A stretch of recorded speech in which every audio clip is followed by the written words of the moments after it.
right. Well, I have 101 on my watch, so let's go ahead and get started. My name is Dr. Michael Wilcox. I am the Associate Director of the North Central Regional Center for Rural Development. Really excited to have our group here today for a really cool webinar. So I want to welcome everyone. And today's webinar is going to be Strong Communities Start Here, introducing Missouri's Civic Muscle Index. And my good friend Claire is here today from the Community Development and Regional Economic Development Education Department at the University of Missouri Extension and the University of Missouri St. Louis. And she's joined by Angela and Jamie, who are part of the University of Missouri Extension Center for Applied Research and Engagement Systems. In this webinar today, they're going to introduce their new online tool. And by new, we mean like literally just hatched a new online tool, the Civic Muscle Index. The index is designed to help local leaders understand how to measure civic muscle and identify strategies to improve outcomes in their communities. While we get ready for their presentation, I did want to briefly let you know we've had two other upcoming events coming up. In recognition of National Rural Health Day, the NCRCRD November's webinar will be Food Security, Access, and Health Outcomes in Rural America, Challenges and Policy Pathways. And that's going to be Wednesday, November 19th, 2025 at 2 p.m.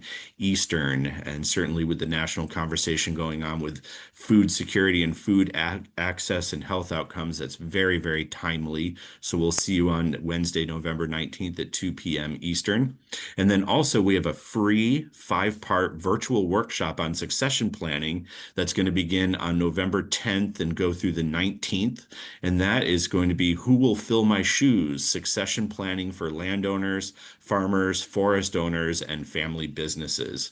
You can register for one session or all 5 sessions. And you can find all the details and registration links to these events on the NCRCRD's webinar website. And with that, I'll hand it over to my good friend Claire and her rockstar team, and we'll learn more about the Civic Muscle Index. Thanks so much. Good afternoon, everyone. Thanks so much, Michael, for that introduction. We are really excited to be with you all here today to talk about the Civic Muscle Index. As Michael mentioned, it just launched last week, so this is brand new. We're really excited to share it with you, but also to get your feedback and your insights. So don't hesitate to chime in either in the chat or shoot us a note as well. We're looking forward for this to be a dialogue.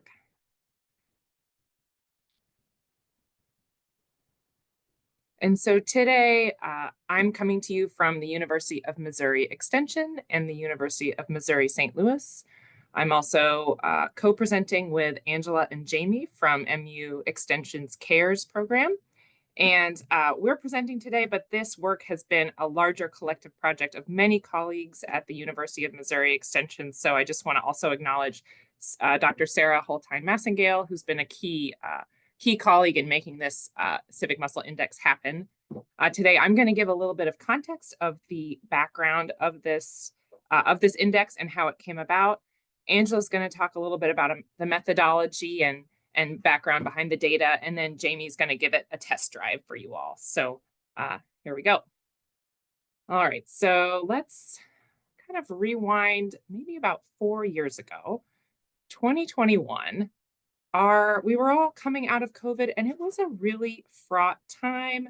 There was a lot of uncertainty in the world, and especially in our program area, we'd had some leadership changes, and we were looking for some direction with our program. And in particular, we found this document, the Thriving Together Springboard, that talked about civic muscle and belonging. And that really became a core element of how we wanted to frame our community development work and our community development program around this concept of civic muscle. It made sense with the work we were doing in Missouri, and we were excited about this concept. So a group of field specialists came together, worked together. We called ourselves the Civic Muscle Crew, and we kind of fleshed out this concept around really some research that had been done with Thriving Together, which was a coalition of about 100 universities and and think tanks and different folks around the nation who are also looking at this.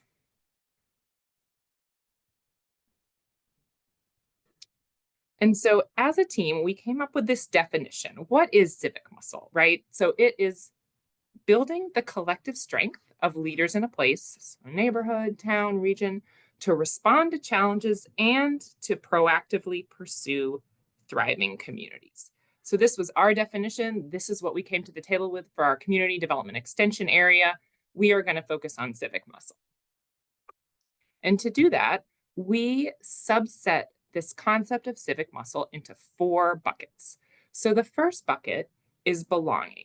In order to have civic muscle, you need to feel connected to that place. Maybe that's through building social capital, through neighboring, through creative placemaking. Belonging is kind of that foundation and that core of what one needs to be really connected to their community. So after you feel that sense of belonging, then you might move into the stage of contribution. So you might volunteer, you might vote, you might join, you might attend a public meeting, you might join a committee. You're really taking that next step in being involved in your community. And then after contribution, people can look toward leadership. And you feel the sense of belonging, you've done some work in the community, then you're willing to take that next step and create action and collaborate and work together to make a difference in that particular place.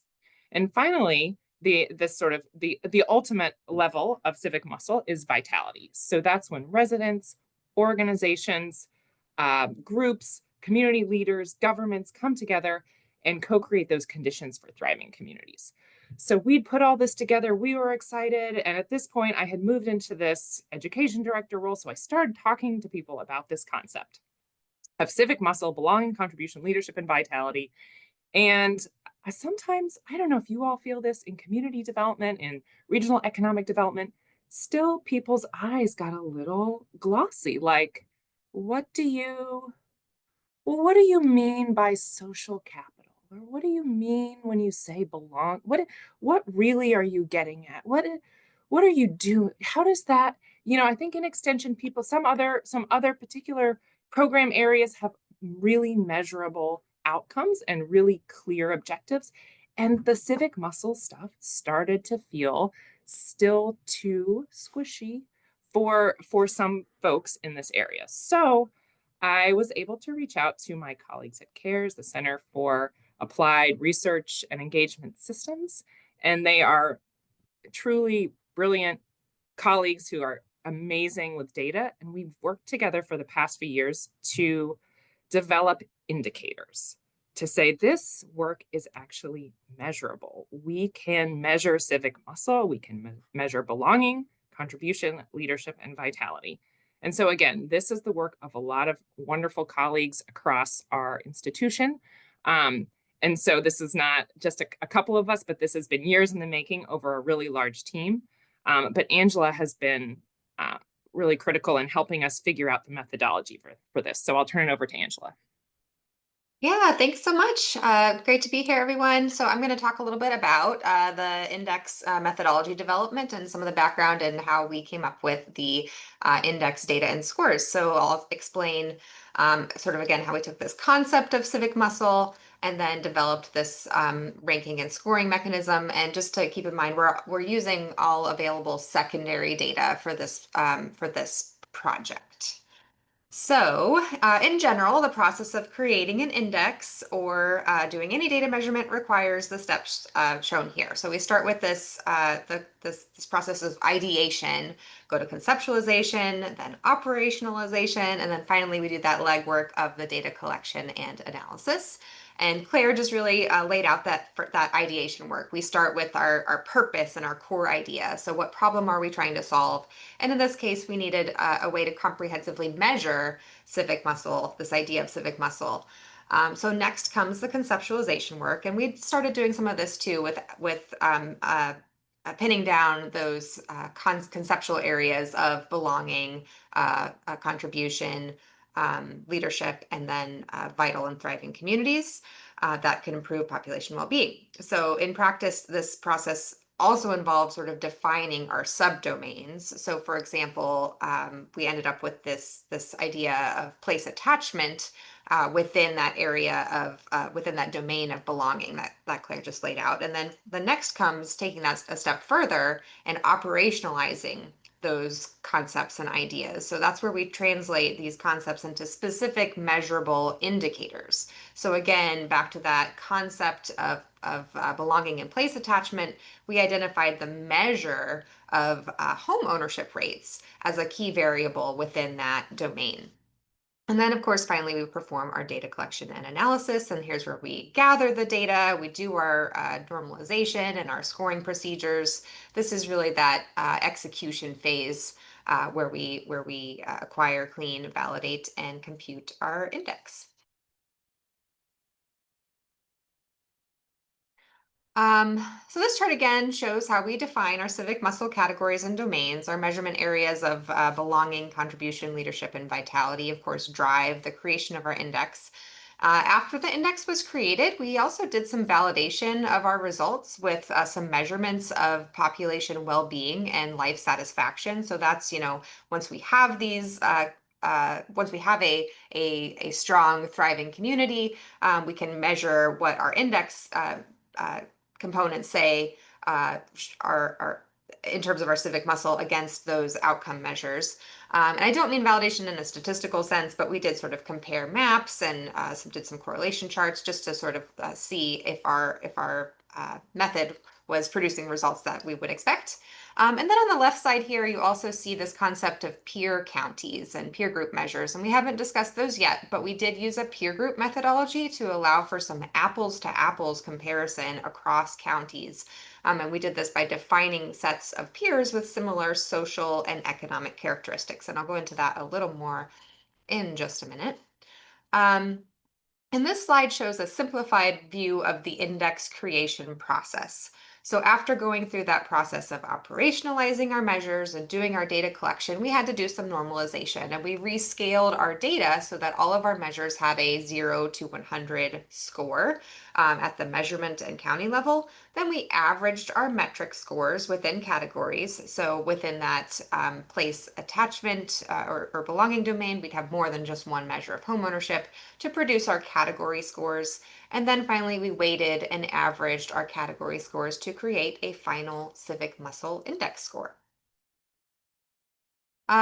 This next chart again sort of depicts that scoring process in a little more detail. This top chart shows that just that concept of rescaling. So if we had measures like voter turnout rate and labor force participation rate, maybe a single county has we've got a rate of 60% for both of those measures. Well, we can't necessarily say 60% is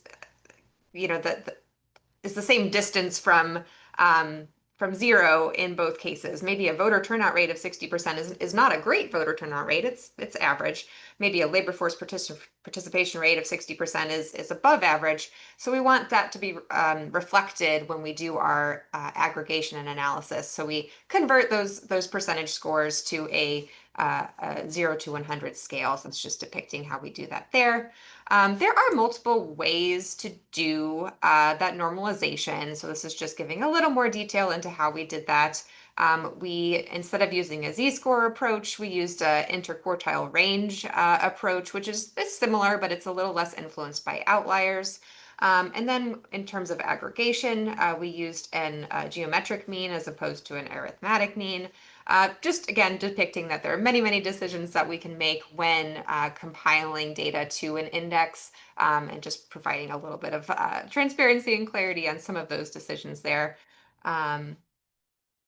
And the next slide shows a few more of our decision options. Again, there's a lot that goes into making up a brand new index. We ended up with that hierarchical model, which I just described, where we, take our data values within domains and then average them as opposed to having a flatter index. This lets us, select and stuff a lot of relevant indicators into some of our categories, especially like our vitality category, where there are many, many things that we wanted to measure without influencing our final score, without overly weighting our final score toward vitality, where all of those different measures are gathered, for example. We did end up weighting some of our individual measures, especially when they were conceptually similar, but we still wanted to include them in the overall ranking. So something like voter participation rates and census participation rates both measure this idea of, civic duty, but they may be weighted so that they don't overly influence the overall index. And then we did discuss how to handle missing data, but since we are just looking at Missouri counties in this particular case, we did not end up needing to exclude or limit any counties from our ranking in this particular case. Okay, on to some exciting new territory for us. So one of the things that we did for the Civic Muscle Index was to build a system that enabled counties to be compared apples to apples again, and we did this using a peer group analysis, using a statistical formula that scored each county against all other counties based on a number of social and economic measures. So we used things like total population within a county, population change, age distributions. And we did that because we know that counties with different characteristics have different resources available that could influence their civic muscle scores. So, like should college towns be compared to farming towns? We wanted to provide a way to allow for those comparisons that are, I guess, more fair. So like our index creation, there were several decisions we had to make to come up with that, come up with a peer county approach. We ended up using something called a Mahalanobis distance analysis, which I won't go into a ton of detail here, but it lets us, it does create a score for each county compared to all other counties, which lets us select sort of our 10 closest peers, or 6 or 8 or 10 closest peers for each individual county, so we can look at those comparisons. So those are sort of the underpinnings of our method for developing the index. Once we had our data scores, we then had to build an interface to display them and allow this tool and data to be used by communities to, check their civic muscle and to enroll and find all of Extension's great community programs. Yeah, so this is our list of our interface design sort of wish lists items. So we wanted to make sure we had an interface that could display both the overall scores as well as the subcategory scores and then the individual data. We wanted that peer county comparison option. We wanted to make sure we had lots of great visuals, so maps, charts, and tables. And then really importantly, we wanted to make sure we could provide those calls to action. So we've got this data, but then what do we do with it? And that's where we have those calls to action to the extension programs. And then, of course, being transparent and providing access to sort of the purpose and the methodology and the sort of behind the scenes pieces that we just shared with you. So we did some research and exploration of websites that similarly presented indexes or rankings and data, including one built by CARES to see what technology and things we could already leverage. Some of the sites that we evaluated and really liked included the Peer City Identification Tool, which was out of, I think, University of Chicago or the Federal Reserve Bank of Chicago. We looked at Explore Mo Health, which is a CARES website, and then we did the County Health Rankings, which is a really well-known site with lots of great data for county health data and programs and interventions. And you'll see a lot of the features across those sites in the Civic Muscle Index, including the Peer City Identification Tool, which is we really sort of latched onto this site because it had lots of great data. It had a dashboard interface design for sort of quick access to seeing things and doing those peer by peer, city by city comparisons. So with that, I will transition, hand it over to Jamie for our live demonstration to show off our final asterisk product with, again, the caveat that we literally just launched in the last week or two, and we hope that the website will grow and continue to develop throughout the year based on user feedback, including any you may have to share with us today. Yeah, awesome. Can you guys see my screen okay? Good? Awesome. All right. Well, thanks so much, Claire and Angela, for setting me up for a wonderful demo. So as Angela said, we took all of the kind of ideas that we had gotten from other sites and other data platforms and put together this Civic Muscle Index site. And so here we'll see that our site is based around that same framework of those 4 categories: belonging, contribution, leadership, and vitality. And we have a nice little quick kind of tool here on the home page to kind of get you started and get you thinking about civic muscle in the context of your county or geography. So as mentioned, this tool currently is limited to Missouri at this time, but we do have some thoughts or ideas of ways that we could potentially scale it to be larger in the future, or more expansive in the future. So this is our kind of quick tool here. And so the drop down lists all of the counties in Missouri. And so for today, I'm going to be demoing Carter County. So you'll see as I make that selection, Carter County lights up here on my map, and I'm able to hover over it and see each of the scores for those 4 domains. I can also see that over here in this nice little table: belonging, contribution, leadership, and vitality, and then Carter County's overall civic muscle score. We did find, or did feel like, the comparison piece is really important here. And so what you'll see also right below that then is a one-dimensional scatter plot. But basically, you can see all of those blue dots are all of the counties. So we have 114 counties in the city of St. Louis here in Missouri. And then the yellow one is Carter County. So we can see that its overall score is toward the lower end. So we've got some work to do in Carter County. Just below that as well, we're also able to see sort of how we stack up in each of those 4 categories. You can see belonging and contribution. These are all interactive visualizations: leadership, vitality, and then our overall score. So kind of a nice visual to see, all right, looks like belonging and contribution are where we might need the most help when it comes to thinking about civic muscle in Carter County. And then down below, we have 3 buttons that are kind of prevalent throughout the site. The first one is Take Action. So this will link you back to the extension programs that we have available here in Missouri. We also have a full Civic Muscle Index report, which I will get to and show you kind of how that works as well. And then we have that peer county piece. But before I get into those, I do want to scroll back to the top of the page and just mention a couple of other items that we have here that may help build a foundation of your understanding before you kind of dive into some of the more deeper parts of the tool. So under what is civic muscle, this very first item is that civic muscle framework. And so I just wanted to mention that this was here. It's clickable. You can open it as a PDF. But I think this is a good baseline for everybody to be able to think about, okay, as we're talking about belonging, as Angela mentioned, home ownership is one of them, but also residential stability. Have people moved? Are they staying in their homes? Are there social and faith-based organizations, and what does the membership there look like? So those are some of the things that we're considering measures of belonging. Same goes for contribution. I did want to mention that some of our indicators for leadership actually come directly from the North Central survey that is done by this group. And so we were very excited to be able to leverage some of that data for our leadership category. And then we have our vitality measures.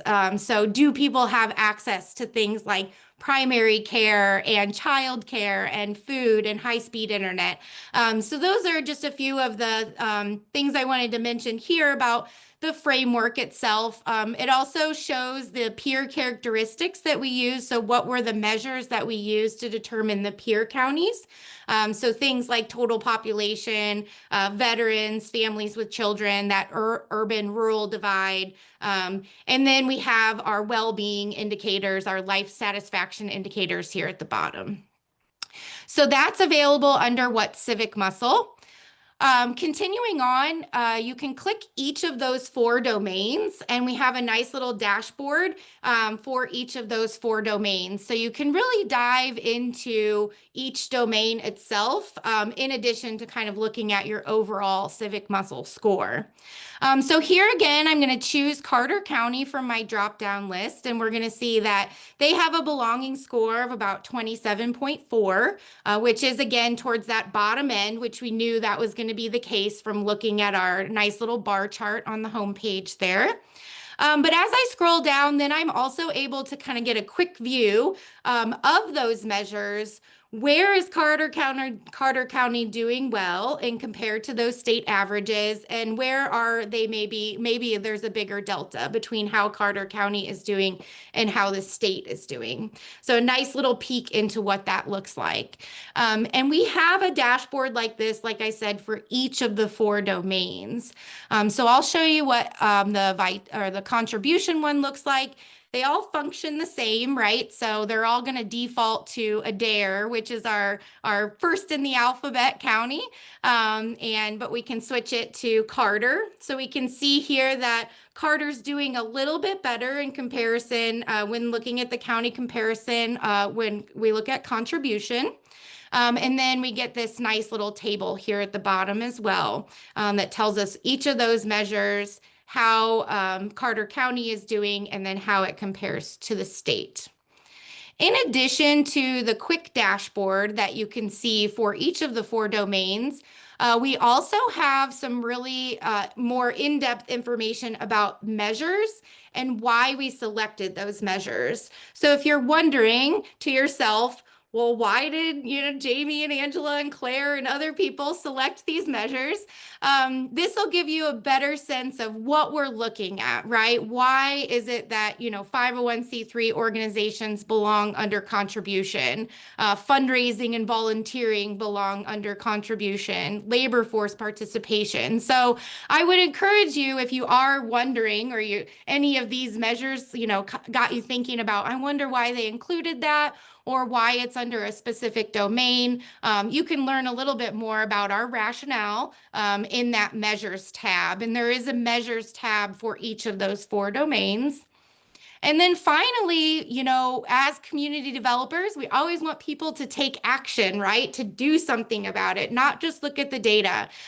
So we also have a programs tab that is included in each of these 4 domains that links back to University of Missouri Extension programming.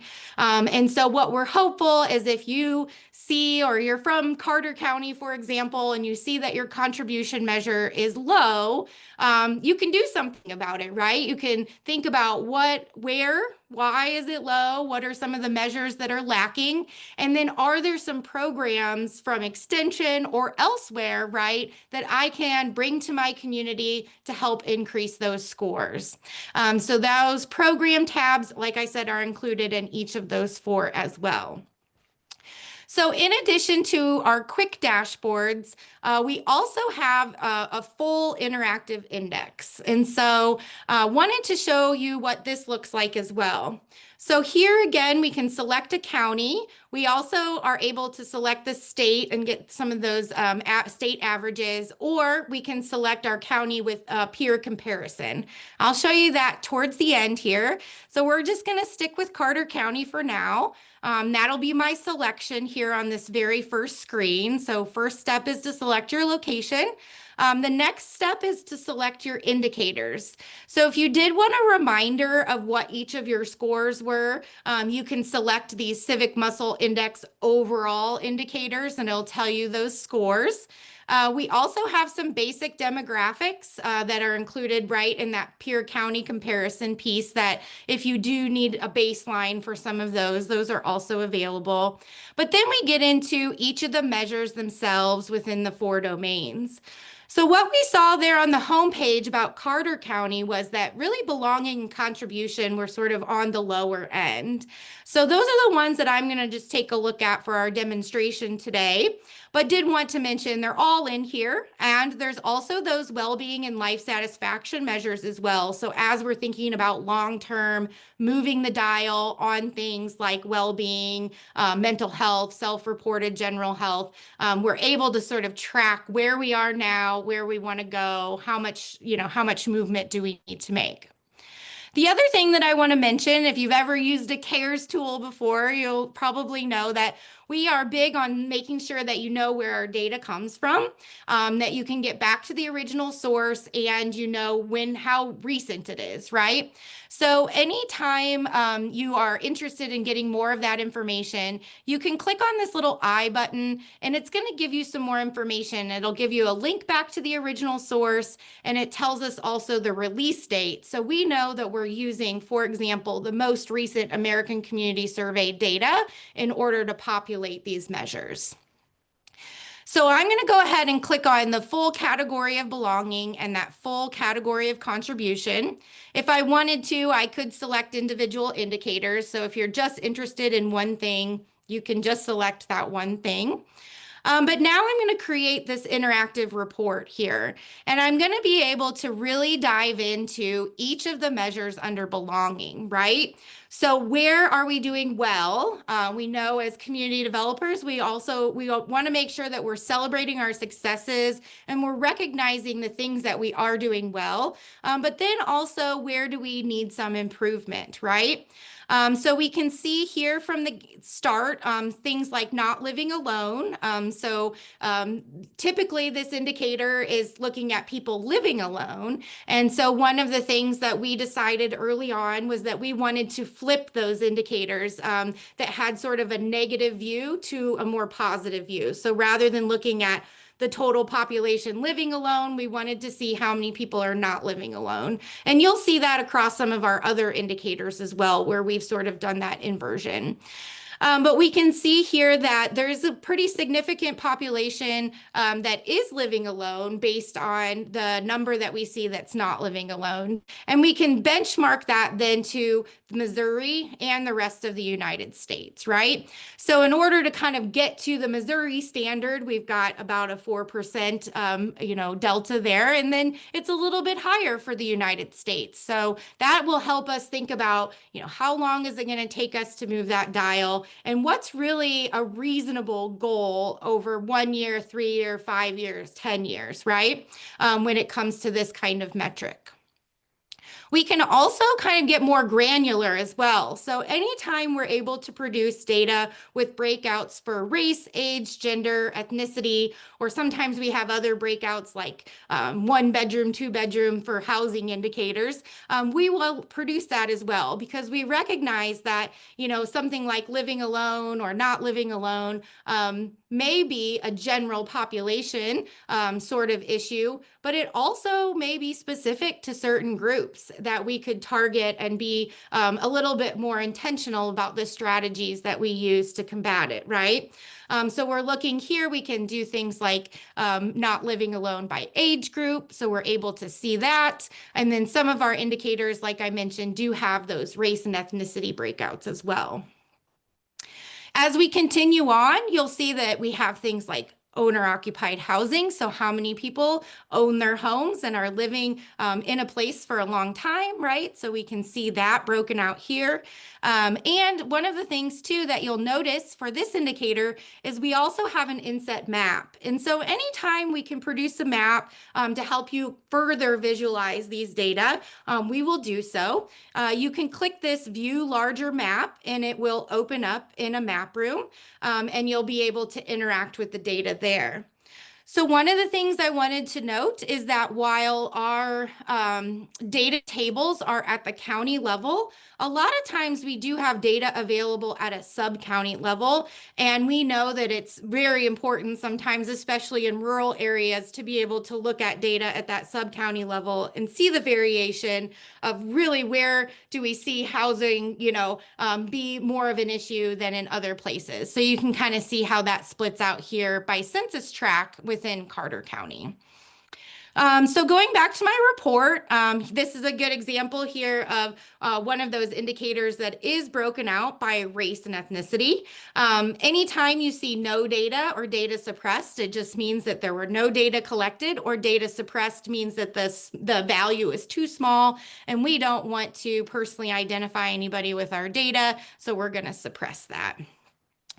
So as you continue on, you'll see that we basically cover all of the measures that we have within each of those two categories here.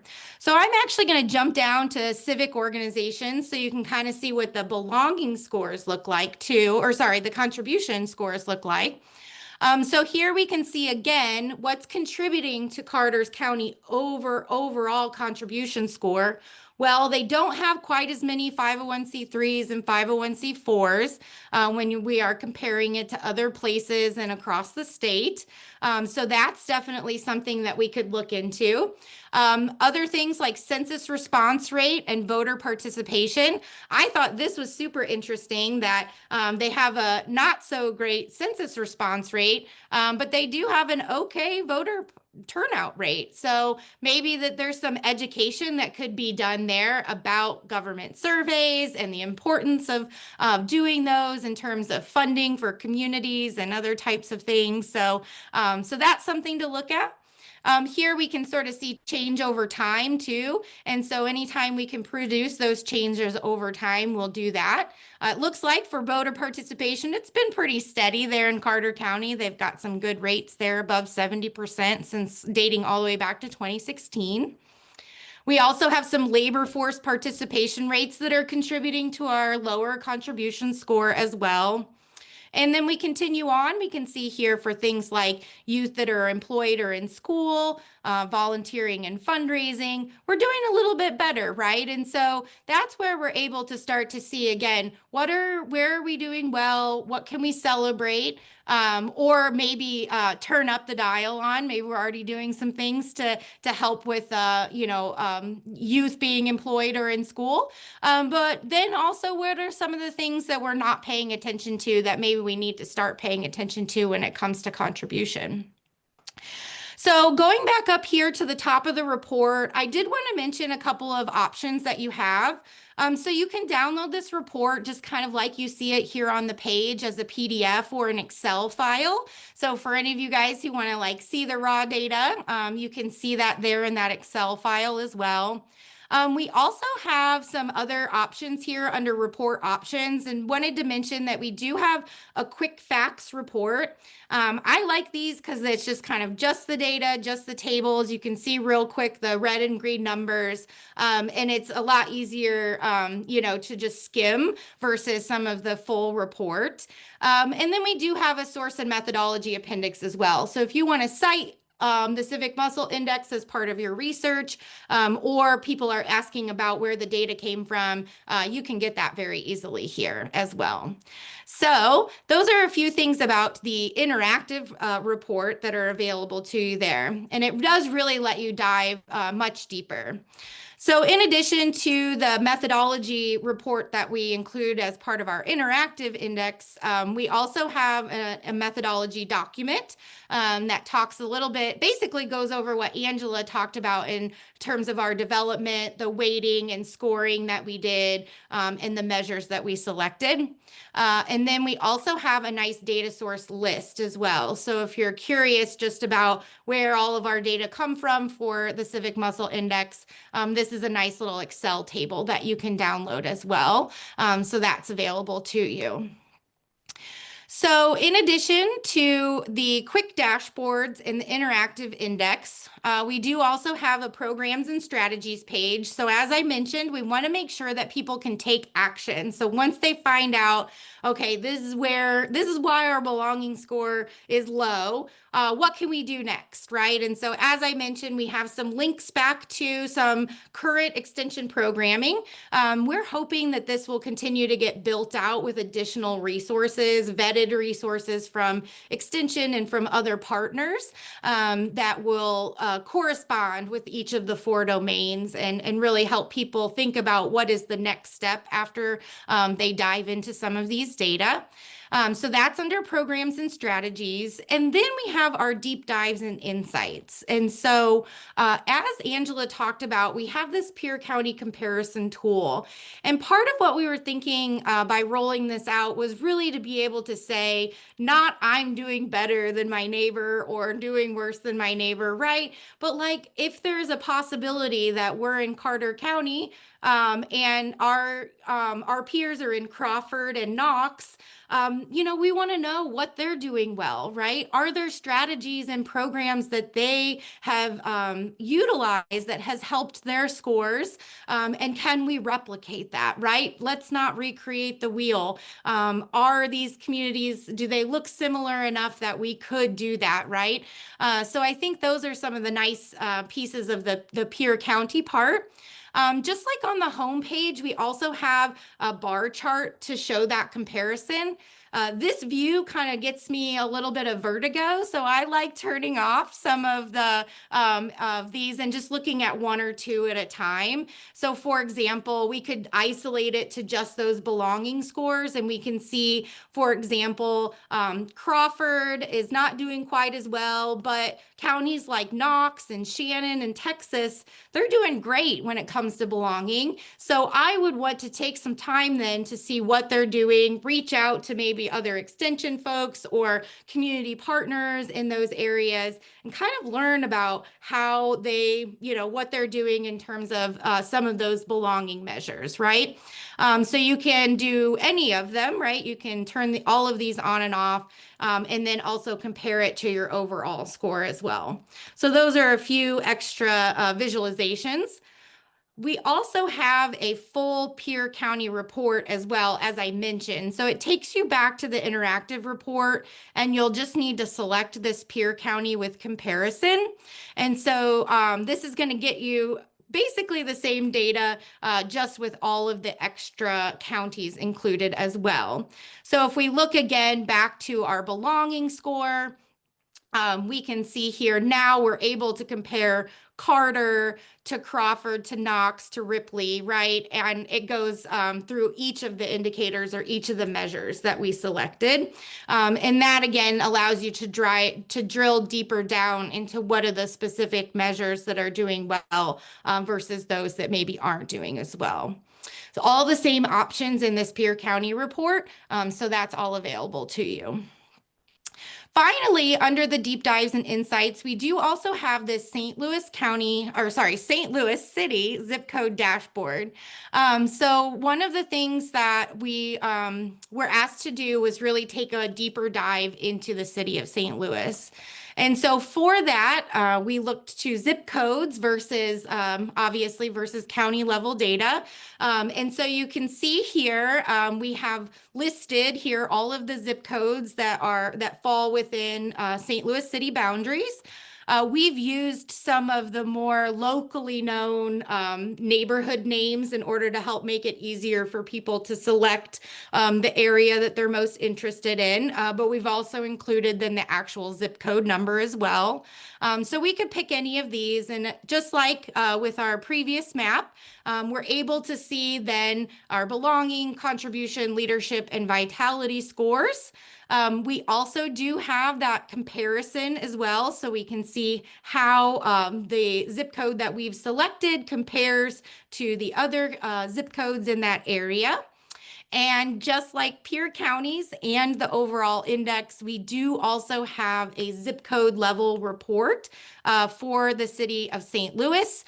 You can do the full city, or you can select these individual zip codes as well and create a report for those using, again, the exact same measures that we had for those other reports. And so I wanted to show you a little bit of what that looks like as well. So we can see here we have data for the zip code itself, right, rather than looking at those county level scores. So that is something that we're still kind of testing and rolling out in terms of the zip code level stuff, but it is exciting to be able to get more granular within the city and within other urban areas as we continue to think about ways that this could be applied across the state and in different types of communities. So again, that's under that deep dives and insights section. We do have an about us section as well, or contact us. So if you do have questions or thoughts, feedback for our team, you're welcome to email us directly or use this form. I have it set up right now, so it comes to all three of us. So you'll get me, Angela, and Claire. So and so with that, I'm going to turn it back over to Claire to talk a little bit more about the St. Louis deep dive, and then we'll wrap up for some questions. Thank you so much.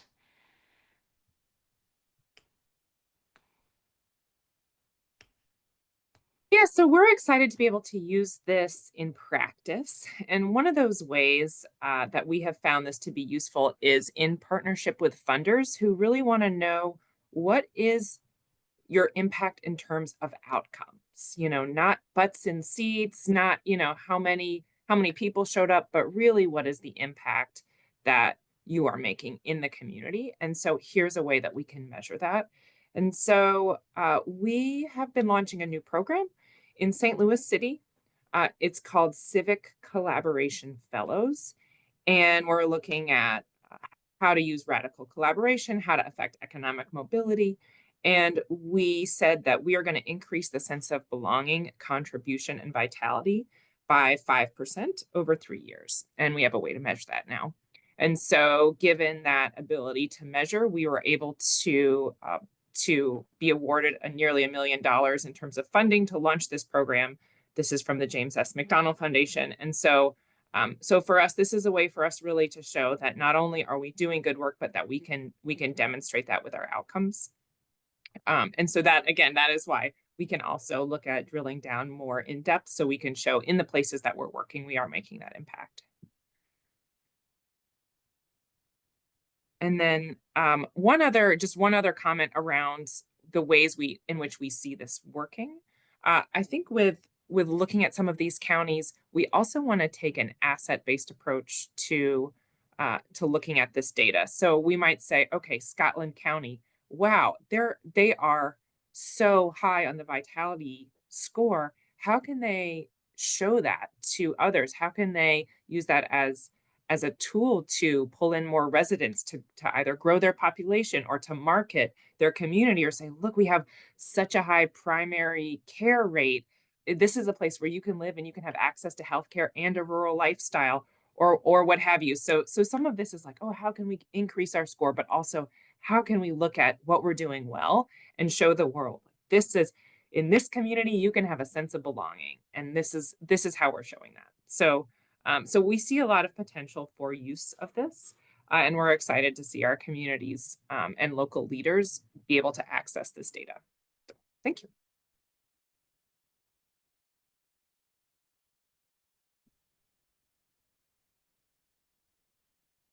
Thank you so much, guys. That was absolutely amazing. I think there's some questions in the chat. I think Angela maybe was following along, and Jamie, do you guys want to go in the order of what you see in the chat? Yeah, I think Angela answered the question about data and data availability and infrastructure. And man, if anybody has a crystal ball, we'd love to know what the future holds too. And so I think our general, response to that is we're going to be as good of data stewards as we can and continue to collect data and hold it right in our servers and those kinds of things, so we have it available. And then, as much as possible, look to more local data collection, like the survey that was done by the North Central region, to be able to really supplement some of these measures. So, but we do plan on updating it as long as the data are continue to be updated by the federal government. So of course, the first thing I want to ask is, how heavy of a lift is this to do for the 11 other states in the North Central region?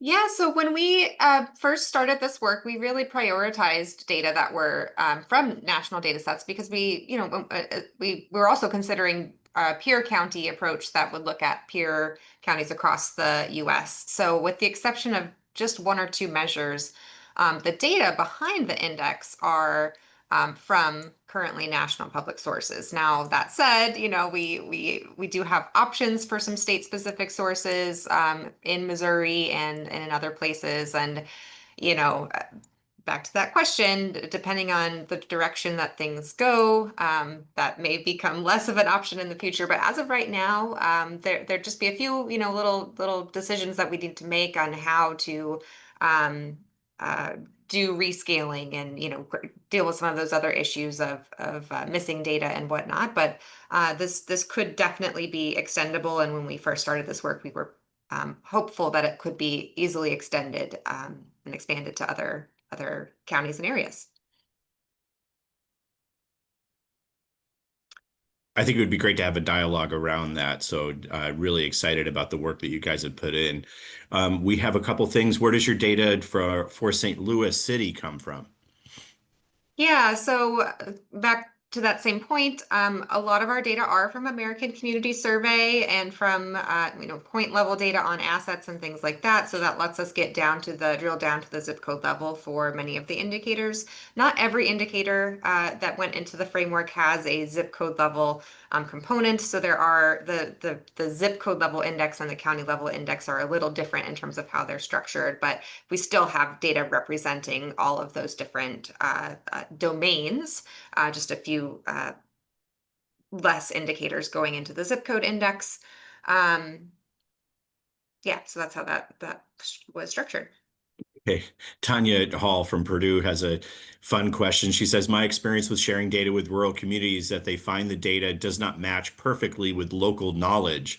How do you anticipate addressing these challenges to the data as you share the results with stakeholders? And I guess the follow on to that would be, is there a means for people to like send you comments and things like that as you begin to refine, if you will, your data?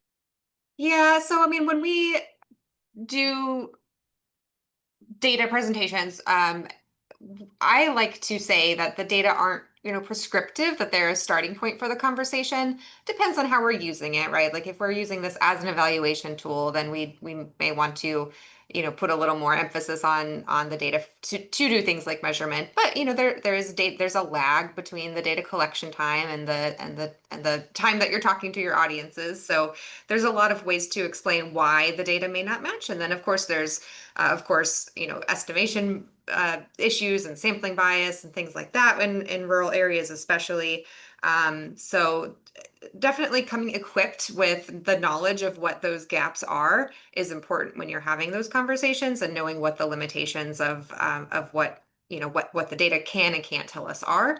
And then we would love, as I mentioned earlier, to do our own data collection to supplement the index. And in early stages, when we had planned this, we had hoped to include survey data in the index scoring, but we just didn't get off the ground with enough. It didn't end up doing the surveying locally, so didn't have that component. But I would love to include information from communities in this index in some way, or allowing people to slide scales or scale bars depending on where they see themselves. So there's a lot of options, I think, to improve what we're doing with the website. So yeah, there's just a couple of our ideas. And in other places, we've also benchmarked to just rural counties or just urban counties. And so that could be a possibility too, to kind of help people view sort of the rural reality versus that urban reality too. So that could be, if people are interested in that, that could be a future enhancement that we make as well. Mm-hmm. Certainly when we go into communities and present this type of thing, oftentimes our local stakeholders are sort of overwhelmed with the just sheer quantity of data being thrown at them at once. But then we also have our internal audience, our extension educators that are out there in the field doing great work. Do you have plans to prep your staff internally to be able to empower them to wield this as they go out and do the great work that they're doing across the state of Missouri? Yeah, I think this is a tool for both extension professionals and local leaders, and more trainings to come. We're excited to launch it. We did it at our extension engagement week two, I think it was 2 weeks ago now. Time flies. And then here with you all, and this is just the beginning. So looking forward to sharing more details and growing this site. Great. Well, I can't thank you guys enough. Thank you so much for presenting today. Sorry for the couple hiccups. We're working on resolving that. We will have a clean version of this recording put up on our website here in a couple days, along with the slides from the presenters. And then we'll look forward to seeing everyone in November at the next webinar, where we look at the very timely issue of food security and food access. But thank you again to our colleagues from the University of Missouri. We really appreciate it. And good luck with the rest of football season. And women's basketball is coming up. So take care, everyone. Have a Thank great rest you. of the day.